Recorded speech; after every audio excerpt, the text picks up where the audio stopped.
अस्सलाम वालेकुम सर। जी वालेकुम अस्सलाम। कैसे हैं आप लोग? सर ठीक, आप सुनाएं? जी जबरदस्त सेवान। बस सब लोग जरा ज्वाइन कर लें जल्दी से। ज़ईम अब्बास मॉर्निंग से है? No sir, evening.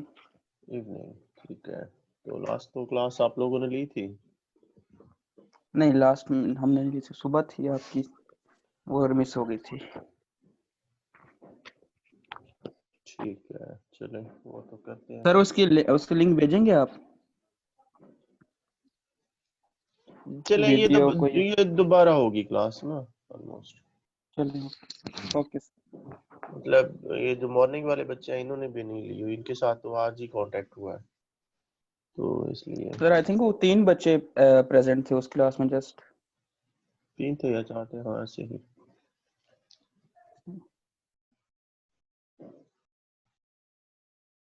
चले आज आप लोगों की आज से अटेंडेंस भी मेंटेन होगी, ठीक है।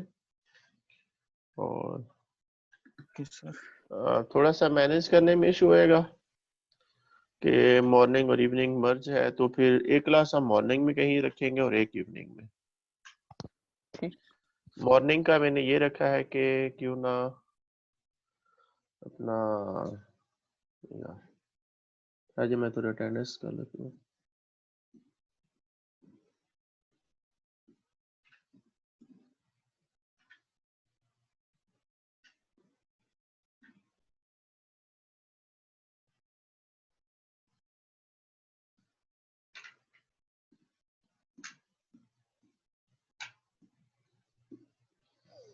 अच्छा आप इवनिंग से है, ज़ईम अब्बास नाम है ना?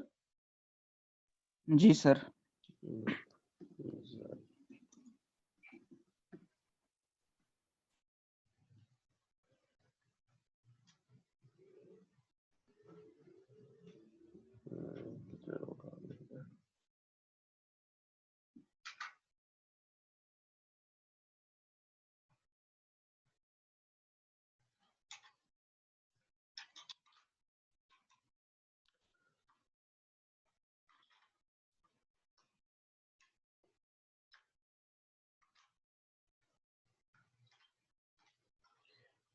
वेल मैंने अभी बुक शेयर की है ग्रुप में।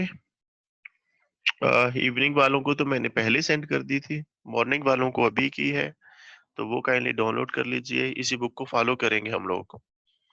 तो जो मैं डेफिनेशन ओके वगैरह सर। लिखूंगा, डेफिनेशन वगैरह मैं फॉलो करूंगा, तो वो स्नैप बना के भी भेज दूंगा आपको, क्योंकि कैमरा का रिजल्ट बहुत अच्छा नहीं है।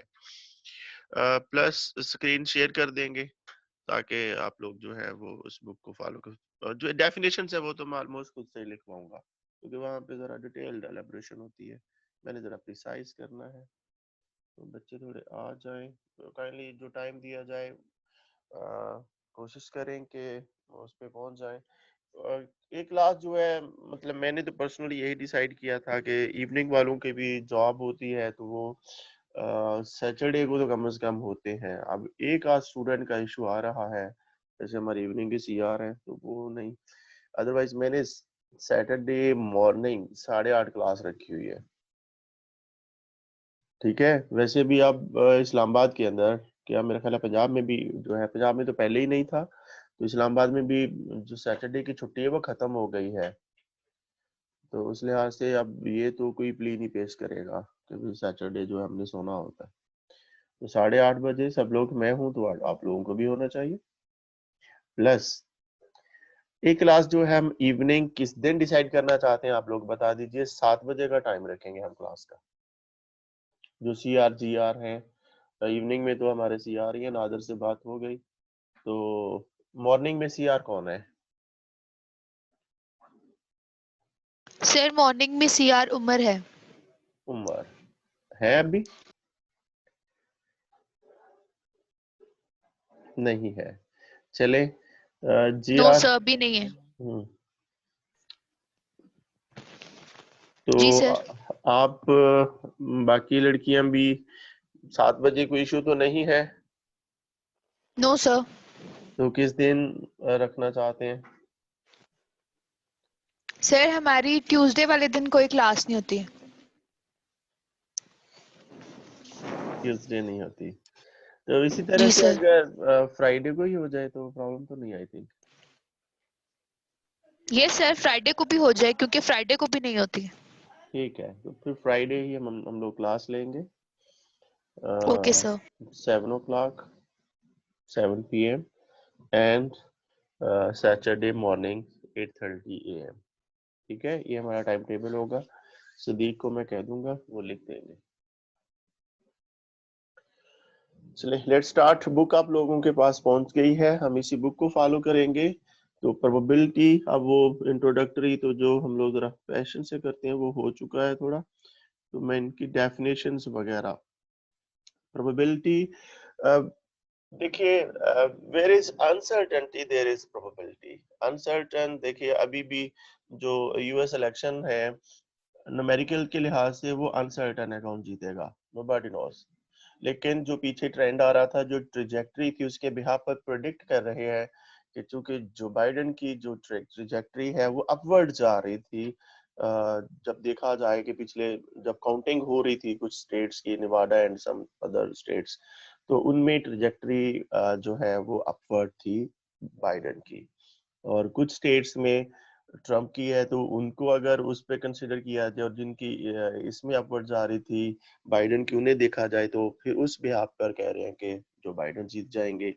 और चूंकि अनसर्टन रिजल्ट है, लेकिन वो कुछ एस्टिमेट कर रहे हैं रिजल्ट, जिनके बिहाफ पर अब उन्हें प्रोटोकॉल भी मिलना स्टार्ट हो गया है, यानी ऑलमोस्ट गवर्नमेंट उनके हाथ में चलेगी। तो जहां पर हम लोग अनसर्टन होते हैं, तो फिर हमें कुछ ना कुछ न्यूमेरिकल फैक्ट्स एंड फिगर्स का सहारा लेना पड़ता है। फ्यूचर प्रिडिक्शन, बयान the way, far away in future भी हम करते हैं। और जब हमारे पास डाटा हो तो विद इन डाटा भी हमें जो है इंटरपोलेट करना पड़ सकता है। They are different things.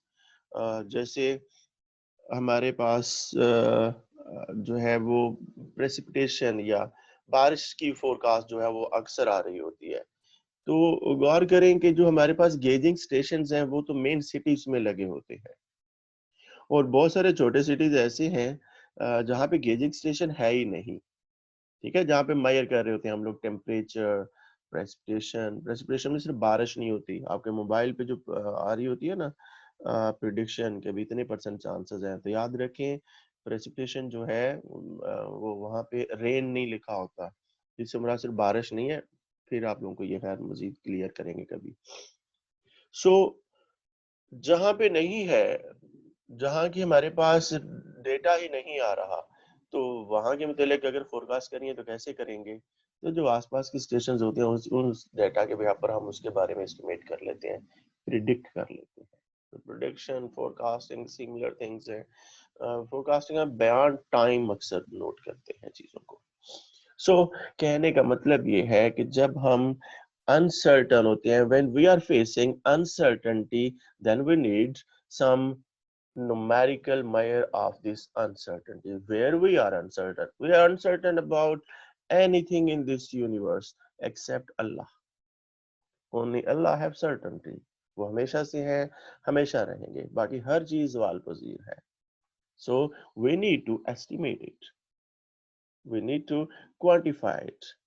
Probability is a quantitative measure of uncertainty.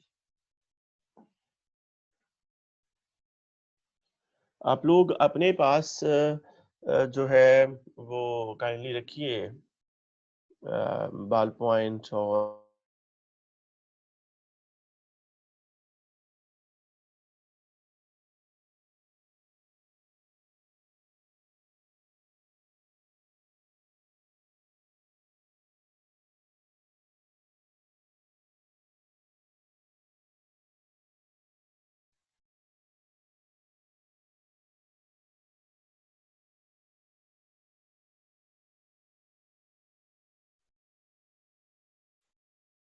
जी मैंने म्यूट किया था, सॉरी, वो नीचे बुक रखनी थी.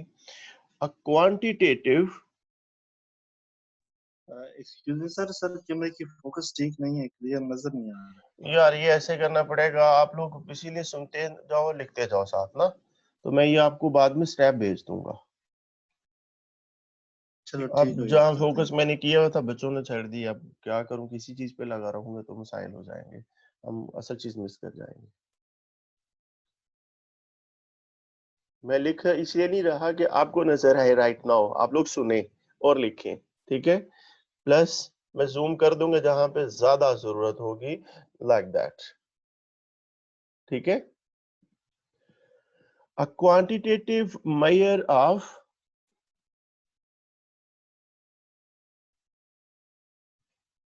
यू. ये सर अब काफी बेहतर था, दोबारा थोड़ा सा गड़बड़ हो गया.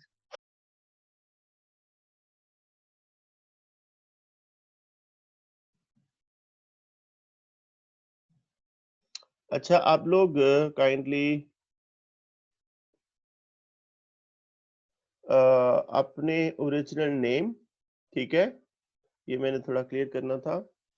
ओरिजिनल नेम जो है उससे आईडी बनाएंगे, प्लस उसके सामने MIS की जो आईडी है वो जरूर लिखेंगे. ठीक हो गया. MIS की ओके आईडी सर. जरूर लिखेंगे आप लोग. CRGR बाकी लोगों को ये काइंडली जरूर जो है वो क्लियर कर दें. और अपनी अपनी क्लास की GR ही है, CR नहीं है, तो आप काइंडली ये एक लिस्ट पूरी बनानी है स्टूडेंट नेम की, वो मुझे सेंड करनी है, तो फिर बकायदा ओके आप सर, लोगों मैं की. कर दूंगी. राइट.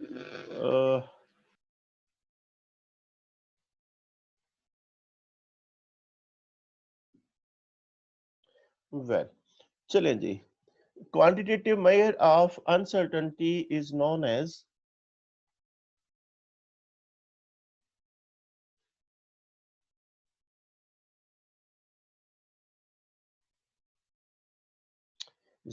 probability.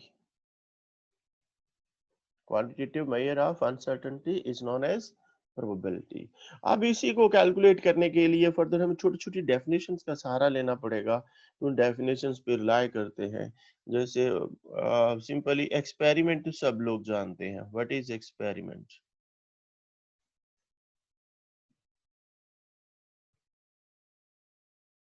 आप लेबोरेटरी में कोई एक्सपेरिमेंट कंडक्ट करते हैं, आप डेली लाइफ में, मैं अगर आप लोगों का इंटरव्यू स्टार्ट करूं, आप लोगों का नाम पूछता हूं, खुद का आप लोगों तक मतलब इंफॉर्मेशन पहुंचा रहा हूं, या वन बाय वन स्टूडेंट्स के नेम पूछ लेते हैं, उनके ग्रेड्स एंड अदर थिंग्स, तो this is experiment. I need some information, I want to know about my students.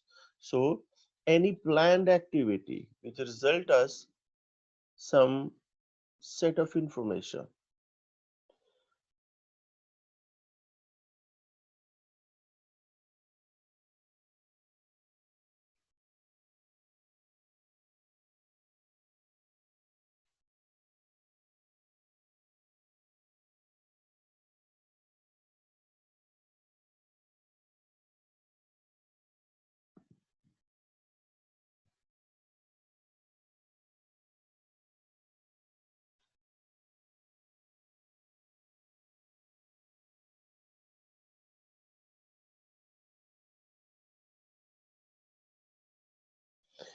A planned activity which results as a set of information is known as experiment. Simply, हम आसान अल्फाज में इसी को elaborate कर सकते हैं. आप चूंकि फिजिक्स के स्टूडेंट हैं तो किसी पर्टिकुलर मेटल पे आप उसके पार्टिकल्स को काउंट करते हैं या किसी काउंटर से उनको पास करा रहे हैं, तब कोई उसकी काउंटिंग कर रहे हैं, व्हाटएवर. इसी तरह से कोई बायोलॉजिकल एक्सपेरिमेंट है, केमिकल में है, कोई वो कर रहे हैं, कोई अभी जो बहुत सारे साइंटिस्ट कोविड के लिए वैक्सीन तैयार कर रहे हैं तो वो भी ट्रायल्स कंडक्ट कर रहे हैं. They are doing experiments. Experiment different levels पे चल रहे हैं, तो वो कुछ ना कुछ उसका रिजल्ट नोट कर रहे होते हैं. जो एक्सपेरिमेंट में रिजल्ट आउट नहीं देता, हम उसे स्टेट्स के लिए एक्सपेरिमेंट काउंट नहीं करेंगे. आउटकम का लफ्ज यूज आएगा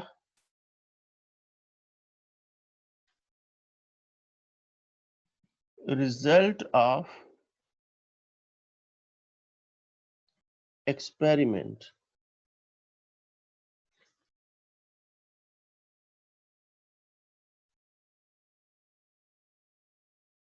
आउटकम आउटपुट से है, आप डेली लाइफ में यूज करते हैं कहीं ना कहीं. ट्रायल.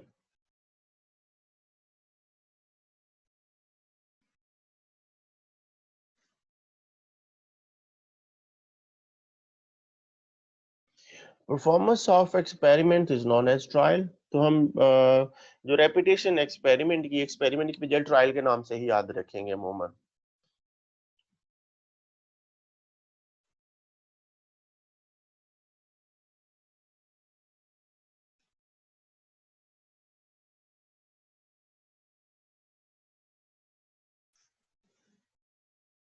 अच्छा जी, simple experiment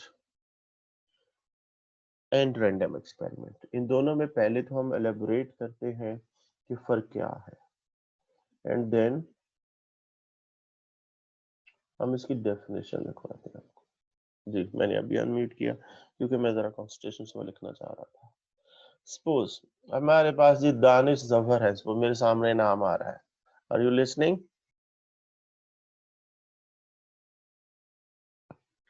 Danish Zafar. Yes sir.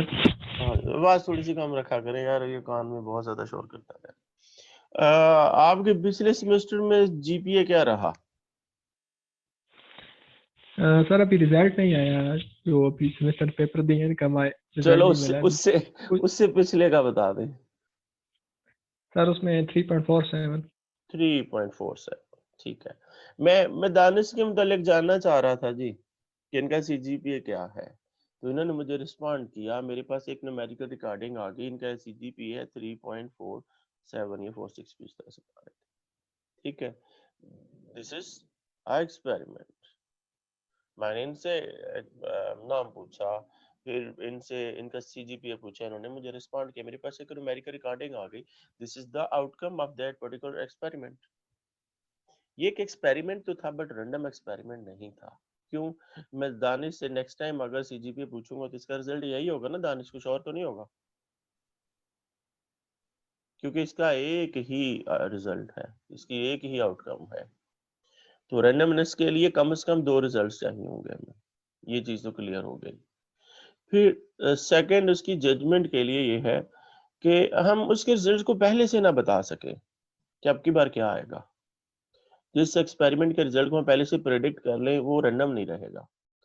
तो सिंपल एक्सपेरिमेंट और रैंडम एक्सपेरिमेंट में थोड़ा फर्क है कि ऐसा एक्सपेरिमेंट जिसके कम से कम 2 रिजल्ट हों वो रैंडम के ज़मरे में आएगा. फिर दूसरी चीज ये है कि हम उसके रिजल्ट्स को पहले से बता ना सकें कि अब की बार रिजल्ट क्या आएगा. और नेक्स्ट जो इसकी है कि उसमें रिपीटेबिलिटी की ऑप्शन हो, हम जितनी मर्तबा चाहें रिपीट कर सके. ठीक है. जो डिफरेंट रिजल्ट्स प्रोवाइड करने की सलाहियत रखता हो, जो रिपीटेबिलिटी की सलाहियत रखता हो, जो अनप्रेडिक्टेबल हो, that is random experiment. Otherwise वो सिंपल एक्सपेरिमेंट तो होगा बट नॉट रैंडम. बाकी ये फिजिस्ट जो है साहब, ये भी अपने नाम से आइएगा भाई.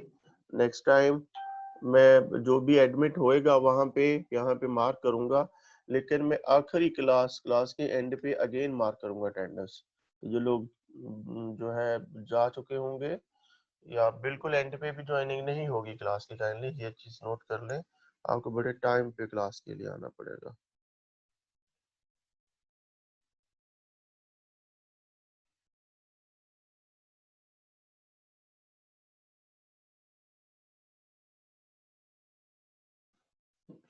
जी, रैंडम एक्सपेरिमेंट की डेफिनेशन लिखिए काइंडली।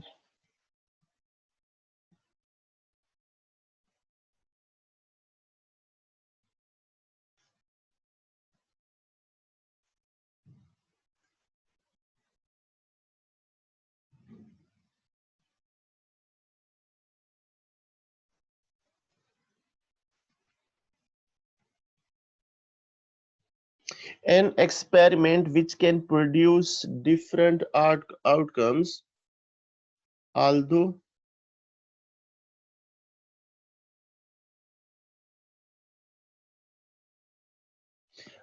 it is repeated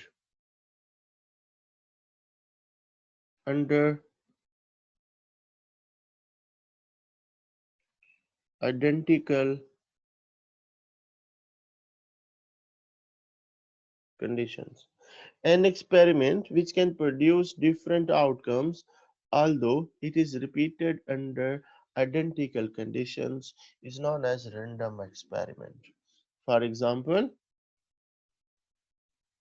बड़ी सिंपल सी इसकी एक एग्जांपल दी जाती है, वहां से स्टार्ट करते हैं, देन प्रैक्टिकल लाइफ में जो डिफरेंट एग्जांपल्स हो सकती हैं वो देखते हैं। जैसे टॉसिंग ऑफ अ कॉइन, हम कॉइन टॉस करते हैं, इसी पर वो सब चीजें बिठाने की कोशिश करते हैं कि अगर एक जैसे हालात में इसे परफॉर्म किया जाए तो ये डिफरेंट रिजल्ट प्रोवाइड करता है, कभी हेड आएगा कभी टेल आएगा। ठीक है, हमें ऑल पॉसिबल रिजल्ट्स इसके मालूम है पहले से कि क्या पॉसिबिलिटीज हो सकती हैं, लेकिन टॉस करने से पहले से नहीं बता सकते कि अब की बार क्या आएगा, अब हेड आएगा या टेल आएगा।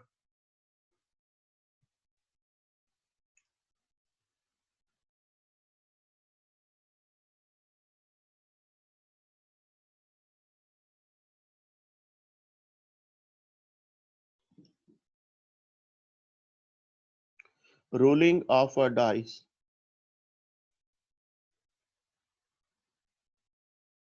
सिंगल होगा तो डाई कहेंगे, अगर ज्यादा होंगे तो dice. Rolling of a die,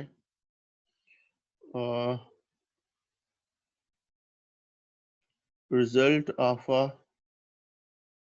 match, Pakistan के मैच को लेकर तो ज्यादा ही इस चीज पे बिलीव हो गया कि वाकई नहीं बता सकते कि अब की बार क्या आएगा result. So result of a match of any kind, जो किसी भी स्पोर्ट्स का,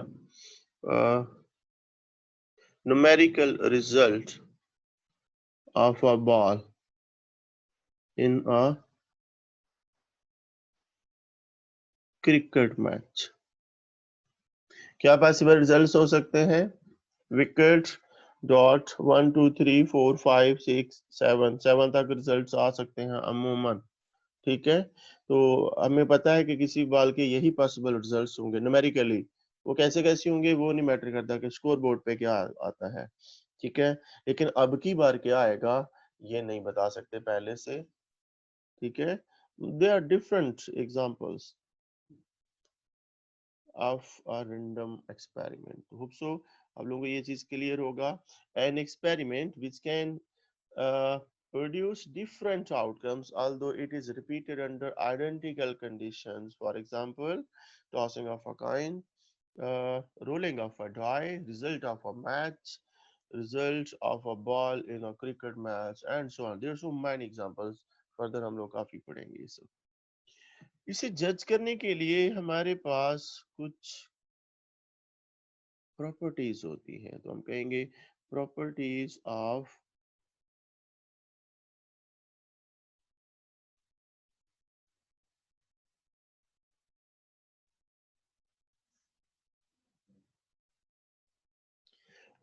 of random experiment.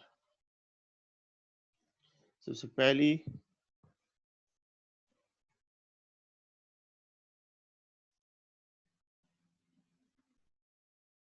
all the possible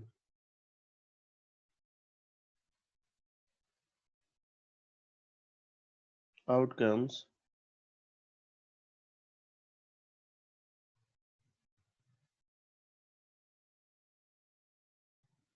of random experiment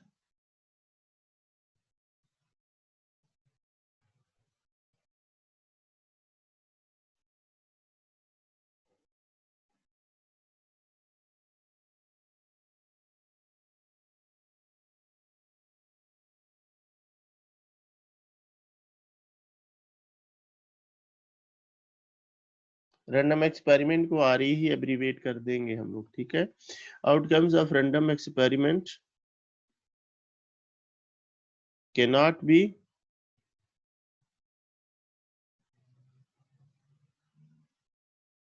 predicted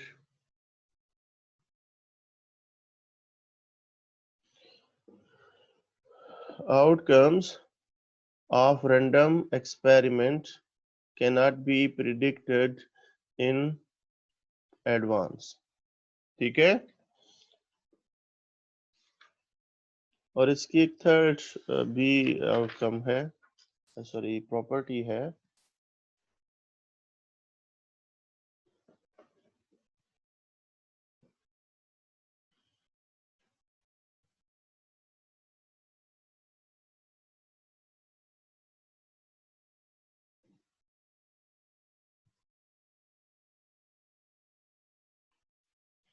random experiment can be repeated any number of times। ये फिक्स भी हो सकता है और वेरिएबल भी हो सकता है। तो random experiment can be repeated any number of time, जितनी मर्तबा चाहे आप रिपीट कर सकते हैं। इसमें रिपीटेबिलिटी की ऑप्शन होनी चाहिए, जिसके अंदर ये तीनों प्रॉपर्टी पाई जाएंगी, हम उसे रैंडम एक्सपेरिमेंट कहेंगे। अगर एक भी वायलेट कर जाएंगे तो ये रैंडम एक्सपेरिमेंट नहीं रहेगा। ये सिंपली एक्सपेरिमेंट तो हो सकता है but not random. Excuse me sir. Yes sir इसकी सेकंड प्रॉपर्टी एक दफ़ा रिपीट कीजिएगा sir. outcomes of random experiment cannot be predicted in advance. And the second one is can be repeated any times. Repeated, वहां predicted है, repeated नहीं, वहां predicted कि मतलब हम पहले से नहीं बता सकते कि अब की बार रिजल्ट क्या आएगा। हम क्वाइन को ही ले लेते हैं सिंपली ना, क्वाइन टास्क करते हैं, ठीक है। तो हेड आ सकता है या टेल आ सकता है, पहले से पता हमें। ऑल पॉसिबल आउटकम्स क्लियर हो गई। फिर सेकंड पे आते हैं कि कैन नॉट बी प्रिडिक्टेड। अगर आप कॉइन टास्क करने से पहले से बता सकते हैं अब की बार क्या आएगा, हेड भी आ सकता है, टेल भी आ सकता है, पहले से नहीं बता सकते, एग्जैक्ट रिजल्ट प्रिडिक्ट नहीं कर सकते।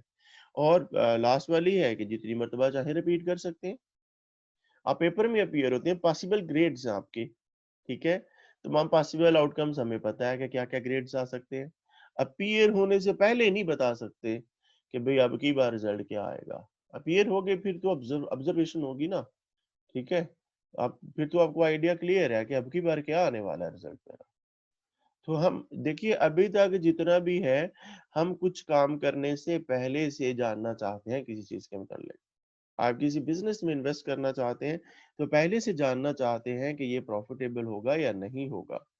किसी स्टॉक मार्केट में किसी स्टॉक पे आप इन्वेस्ट करना चाहते हैं, पहले से जानना चाहते हैं कि ये प्रॉफिटेबल होगा कि नहीं होगा, ठीक है। ये कितना अप बढ़ जाएगा, कौन सा स्टॉक नीचे जाएगा, जिसे किसे बेच देना चाहिए, तो पहले से जानना चाहते हैं, ठीक है। अभी एक्सपेरिमेंट हुआ नहीं है, अगर करेंगे तो क्या होगा, ये सब उस चीज के मतलब है। प्रोबेबिलिटी इसी चीज का नाम है कि हम रिस्क को एवेलुएट करते हैं। दिस इज अनदर थिंग, मतलब इसका अल्टरनेट नेम भी है जिसे हम कहते हैं decision theory, going theory. Further हम पढ़ेंगे इसे इंशाल्लाह थोड़ा बहुत जी। तो रैंडम एक्सपेरिमेंट हो गया जी हमारे पास। नेक्स्ट हमने लास्ट टाइम पढ़ा था, ये मॉर्निंग वाले याद रखें और जो साथ इवनिंग वाले भी नहीं थे, चलिए आपको फायदा हो गया कि ये अपना रिपीट हो रहा है लेक्चर, ठीक है। हम ये सब कर चुके थे। Okay, sir.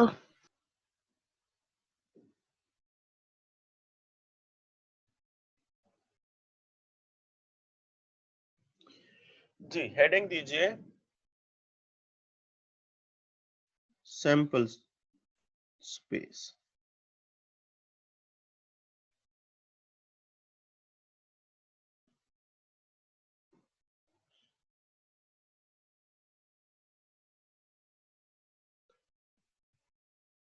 अच्छा 40 मिनट के 2 सेशन हुआ करेंगे क्लास के अंदर में। अभी अगर एंड होगी तो दोबारा इसी लिंक पे आप क्लिक करेंगे, मैं स्टार्ट कर दूंगा मीटिंग, तो दोबारा ऑनलाइन आ जाइएगा। Set of all possible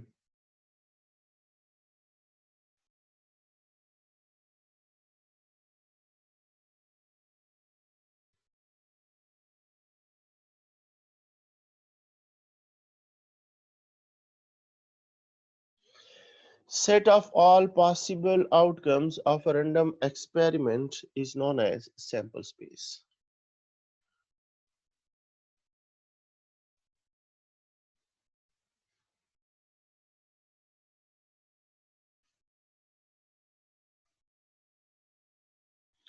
It is denoted by capital S.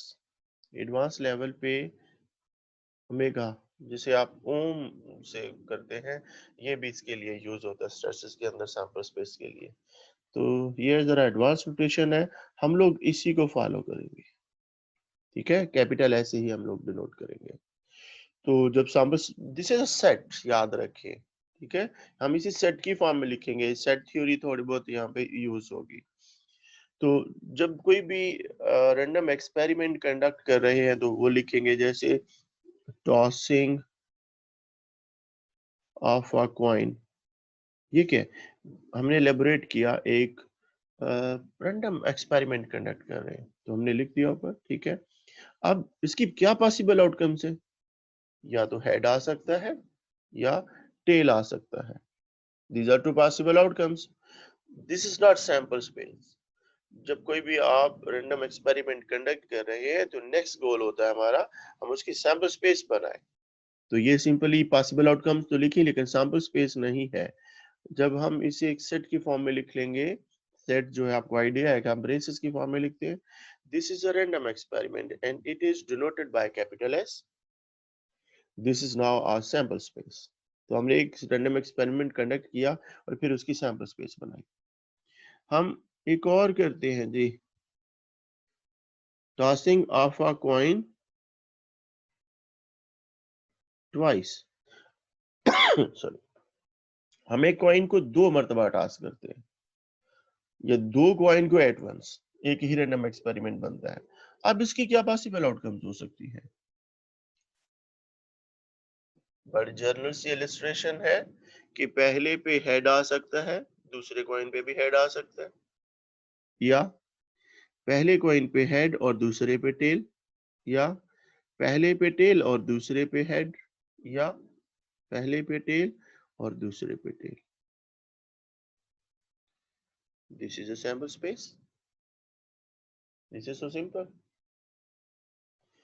अच्छा जी, ये 2 तक तो हमने बड़ी आसानी से बना लिया। अगर 3 करते हैं या 4-5 करते हैं तो फिर थोड़ा मुश्किल हो जाता है। तो इसे हम लोग ट्री डायग्राम की मदद से बना सकते हैं। ट्री डायग्राम ऐसे होगा, एक कॉइन टॉस करे, उसकी पॉसिबल क्या है, हेड आ सकता है या टेल आ सकता है। इस पॉइंट पे आपने नोट कर लिया। तो ये सिंगल ट्रायल था, तो ये सैंपल स्पेस बन गई। अगर आप 2 ट्रायल लेते हैं, यानी 2 टाइम यही प्रोसेस कर रहे हैं, तो यहाँ पे हेड टेल पॉइंट, इस पॉइंट पे काउंट करेंगे, यहाँ से लेके यहाँ तक। तो यहाँ से यहाँ एक हेड है, यहाँ से यहाँ 2 हेड है, तो फिर आउटकम क्या बनी, हेड हेड। अच्छा, यहाँ से लेकर यहाँ तक का सफर तय करें, तो यहाँ तक हेड, यहाँ तक टेल, तो ये बन गया हेड टेल। इसी तरह से इस रास्ते को अपनाइए, तो टेल हेड, ये बन गया आउटकम, और फिर लास्ट वाली आउटकम टेल टेल, ये आउटकम बन गई। तो ये हमने ट्री डायग्राम की मदद से 2 ट्रायल लिए और सैंपल स्पेस बनाई। अगर हम यही 3 मरतबा करना चाहें तो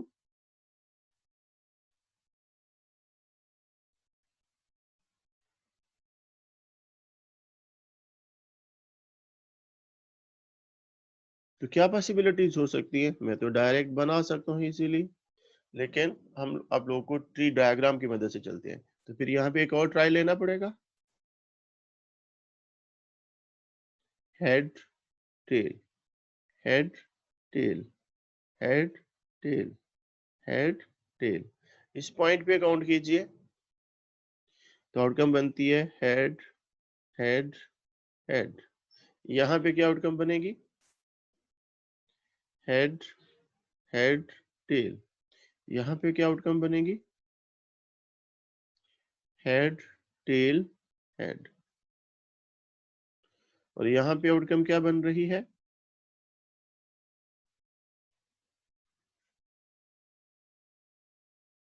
जी इस पॉइंट पे, इस पॉइंट पे आ जाइए, टेल हेड टेल। इस पॉइंट पे आ जाइए, एंड द लास्ट वन।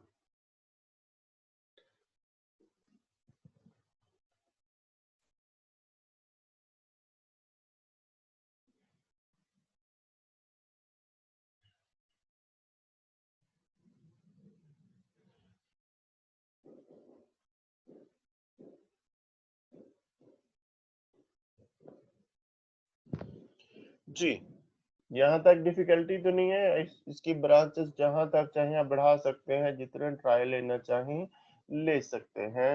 हमने 3 तक यहाँ से रोक देना है। मैनुअली हम छोटे एक्सपेरिमेंट्स को डील करेंगे, जबकि बड़े एक्सपेरिमेंट्स के लिए हमारे पास एडवांस ऑप्शन हो गया। हम 1000 टाइम का मिलियन टाइम चाहें तो कर सकते हैं, हमारे पास उसके लिए टेक्निक होगी उसे डील करने के लिए। ठीक है, सो अच्छा फर्दर देखिए, हमें इन आउटकम से भी कोई खास वास्ता नहीं है, हमें इनके नंबर से वास्ता है। तो जैसे यहां पर कैपिटल एस जो हमने फर्स्ट टाइम बनाया था, तो उसके अंदर कितनी आउटकम्स हैं ये हमने देखनी है। यानी इस सेट के नंबर ऑफ एलिमेंट्स, जिसे हम कहेंगे नंबर ऑफ आउटकम्स, या इस सेट के अंदर टोटल नंबर ऑफ आउटकम्स, ये टोटल होंगे ना, तो हम इसे कुछ यूं डिनोट करेंगे, n ऑफ s पढ़ेंगे इसे n ऑफ s, और n ब्रैकेट s को ब्रैकेट में लिखेंगे n के साथ, दिस इज इक्वल टू 2। इसी तरह से इसके अंदर कितने आउटकम्स हैं? 4। इसी तरह से इस सेट के अंदर कितनी आउटकम्स हैं? 8। अच्छा गौर करें, ये तो छोटे से एक्सपेरिमेंट थे तो हमने काउंट कर ली ना, 2 4 8। तो यही अगर हम चाहें 1000 टाइम अगर हम कॉइन टॉस करें तो नंबर ऑफ आउटकम्स क्या होंगे, कैसे जानेंगे? तब तो काउंट नहीं कर सकते, बहुत बड़ी आपके पास सैंपल स्पेस आएगी, लेकिन हम टोटल नंबर ऑफ आउटकम्स जान लेंगे। और कुछ एक्सपेरिमेंट ऐसे भी होंगे जहां भी हम सैंपल स्पेस नहीं बनाएंगे, लेकिन उसकी नंबर ऑफ आउटकम्स जान लेंगे हम लोग, क्योंकि हमारे पास मेथड होगा। वो हम जरा डिफरेंट वे से करेंगे। जैसे आपकी क्लास में सपोज 50 स्टूडेंट्स है, हमें 1 स्टूडेंट सेलेक्ट करना है, तो कितने तरीकों से कर सकते हैं? ये तो क्लियर है, 50 वेज है। लेकिन अगर एक क्लास में 50 स्टूडेंट है और उनमें से 2 लोगों को सिलेक्ट करना है, तो ऑल पॉसिबल वेज क्या हो सकते हैं?